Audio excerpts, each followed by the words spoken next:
কি মনে হচ্ছে এগুলো দেখে? মনে হচ্ছে না চিকেন ফ্রাই করেছি?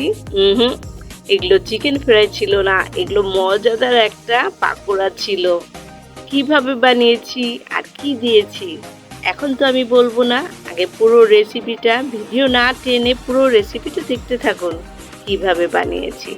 আসুন আমরা এই রেসিপিটার মধ্যে কি কি দিয়েছি রেসিপিটা একবার দেখে নিই। চলুন না।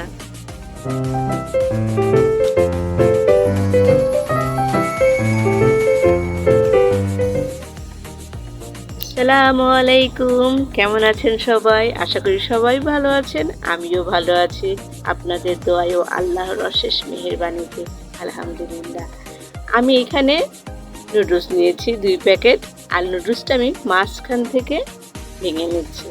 আর ওদিকে চুলায় দেখেছেন তো একটু পানি গরম করতে দিয়েছি। এটা কি বানাচ্ছি? এটা হচ্ছে এগ নুডলসের পাকোড়া। এই পাকোড়াটা অসম্ভব মজা ছিল, না বানালে কিন্তু বোঝাই যাবে না।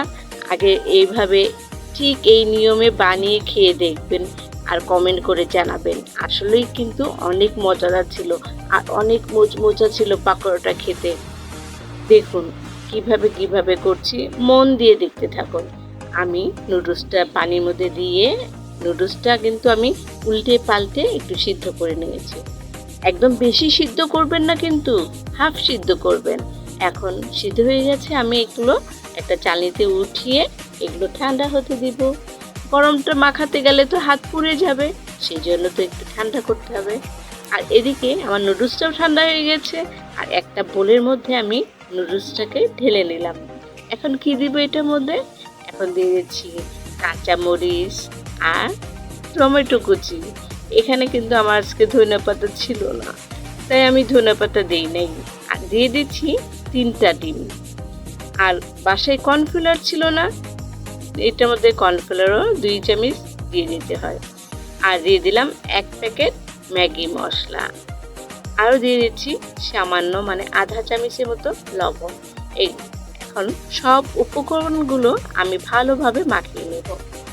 আর প্রথমে কিন্তু 2 চামচ কর্নফ্লাওয়ার আর 2টা ডিম দিয়ে ধনেপাতা তারপরে টমেটো কুচি দিয়ে এভাবে ভালো করে মাখিয়ে নেব। আমার ছিল না বলে আমি দিতে পারিনি। আর হচ্ছে এই বাটির মধ্যে আমি চারিপাশে তেল মাখিয়ে রেখেছি। এখন আমি এই উপকরণটা ঢেলে দিচ্ছি। ঢেলে আমি এখন এটাকে হাত দিয়ে সুন্দর করে সমান করে দেব। আপনারা কিন্তু অবশ্যই 2টা ডিম আর কর্নফ্লাওয়ার কিন্তু অবশ্যই দিবেন। আমার ছিল না বলে তাই আমি এটা দেইনি আর দেখাতেও পারলাম না। এবার প্রেসার কুকারের মধ্যে কিছু পানি দিয়ে একটা স্ট্যান্ড বসিয়ে দিয়েছি। এখন আমরা কি করব, এই বাটিটাকে পুডিংয়ের মতো একটু ভাপ দিয়ে নেব। এই পুডিংয়ের মতো যখন সিদ্ধ হয়ে যাবে এটাকে উঠিয়ে আমি কেটে নেব। এবার আমি প্রেসার কুকারে ঢাকনাটা লাগিয়ে দিলাম আর এই ক্যাপটা আমি উঠিয়ে ফেললাম। আর এটাকে বেশিক্ষণ না, 5 থেকে 10 মিনিট মধ্যেই এটা হয়ে গেছে। এখন আমি কি করছি, আমার ডিমটা আরও একটা ডিম উপরে দিতে হবে। এই জন্য আমি আরও একটা ডিম উপরে দিয়ে দেব। এই পাকোড়াটা করার সময় আপনারা একটা ডিম দিয়েও করতে পারেন, 2টা ডিম দিয়েও করতে পারেন।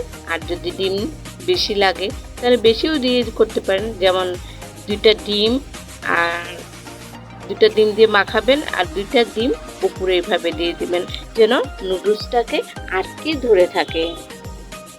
এবার আমি একটা কাঁটা চামচ দিয়ে চারিপাশটাকে ভালো করে একটু ঠিক করে দিচ্ছি। এবার আবারও আমি ঢাকনাটা লাগিয়ে দিলাম।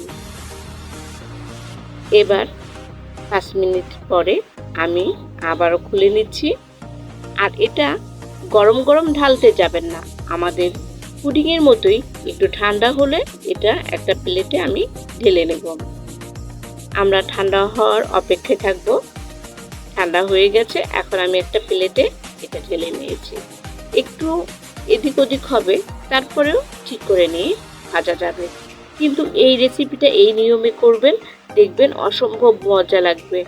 আর এটা খেয়ে গেস্ট বা আপনার ঘরের মানুষরা আপনার প্রশংসা করবে যে আম্মু আবারও বানিয়ে দাও এই রেসিপিটা। বাচ্চারা তো খুবই পছন্দ করবে। এবার আমি এটাকে পিস পিস করে কেটে নিয়েছি আর কড়াইতে একটু তেল বসিয়েছিলাম। এই তেল দিয়ে ওই পাকোড়াগুলো ভেজে নিলাম। কেমন হলো আমার এই রেসিপিটা অবশ্যই জানাবেন কমেন্টে। আপনারা কমেন্ট করেন না, কেন করেন না বলেন? কমেন্ট করলে তাহলে আমাদের মনে আর উৎসাহটা বাড়বে, তাই না? কমেন্ট করবেন। আর এই রেসিপিটা এই নিয়মেই করে খাবেন, অসম্ভব মজা। আমার এক পিঠ হয়ে গেছে, আরেক পিঠে আমি ভেজে নিচ্ছি।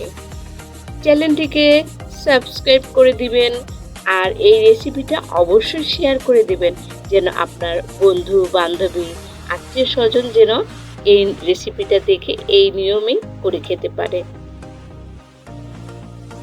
এবার আমার ভাজাটা হয়ে গেছে। আমি বেশি জাল বাড়িয়ে ভাজবো না, মিডিয়াম জালে এটাকে ভেজে নেব। আমি উঠিয়ে নিচ্ছি। এভাবে আমি সবগুলোই অল্প অল্প জালে পাকোড়াগুলো ভেজে নেব।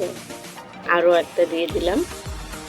যখন আমি ভাজছিলাম তখন খুন্তিটা দিয়ে আস্তে আস্তে করে উঠিয়ে তারপরে কিন্তু আমি তেলের মধ্যে দিয়েছি। আমার এটাও ভাজা হয়ে গেছে, আমি এটাও উঠিয়ে ফেলছি। কেমন লাগলো বলেন না একটু? মজা হয়েছে না? আসলেই কিন্তু মজা ছিল। এই হচ্ছে আমাদের এগ নুডলসের পাকোড়া। খুব সুন্দর লাগছে না? না বললে তো বোঝাই যাবে না, মনে হচ্ছে এগুলো চিকেন পাকোড়া হয়েছে। সবাই ভালো থাকবেন। আসসালামু আলাইকুম। আর এই গরমে সবাই একটু খেয়াল রাখবেন নিজের প্রতি। প্রচণ্ড গরম পড়েছে। সবাই নিজের প্রতি, বাচ্চাদের প্রতি এবং মুরব্বীদের প্রতিও একটু খেয়াল রাখবেন। সবাই ভালো থাকবেন। আসসালামু আলাইকুম।